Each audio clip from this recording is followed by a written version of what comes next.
സർക്കാർ KTU, മലയാളം സർവകലാശാല, കുസാറ്റ് എന്നീ യൂണിവേഴ്സിറ്റി നിയമങ്ങൾ സംബന്ധിച്ച ഭേദഗതികൾ നേരത്തെ ഗവർണർക്ക് അയച്ചു കൊടുത്തിരുന്നു, സമർപ്പിച്ചിരുന്നു, അദ്ദേഹത്തിന്റെ മുൻകൂർ അംഗീകാരത്തിന് വേണ്ടിയാ.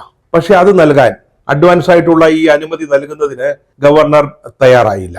ഇത് വളരെ പ്രധാനപ്പെട്ട ഒരു കാര്യമാണ്.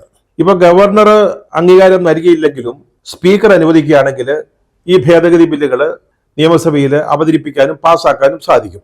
പക്ഷേ ഈ ബില്ലുകൾ പാസ്സാക്കി എന്ന് വിചാരിക്കുക, സ്വാഭാവികമായിട്ടും പാസ്സാവും. കാരണം ഭരണകക്ഷിക്ക് നിയമസഭയിൽ വലിയ മൃഗീയമായ ഭൂരിപക്ഷമാണുള്ളത്. അപ്പോൾ അത് പാസ്സാകും. പാസ്സായി കഴിഞ്ഞാൽ അത് നിയമമാകണമെങ്കിൽ, നിയമസഭ പാസ്സാക്കിയ ഒരു ബിൽ നിയമമാകണമെങ്കിൽ അതിന് ഗവർണർ അനുമതി നൽകണം, അംഗീകാരം നൽകണം. എങ്കിൽ മാത്രമേ അത് നടപ്പാക്കാൻ സാധിക്കുകയുള്ളൂ. പക്ഷേ ഇപ്പോൾ സഭയുടെ മുമ്പിൽ കൊണ്ടുവന്നിരിക്കുന്ന ഈ ഭേദഗതികൾ അംഗീകരിച്ചു കഴിഞ്ഞാലും അതിന് ഗവർണർ അംഗീകാരം അല്ലെങ്കിൽ അനുമതി നൽകണമെന്നില്ല.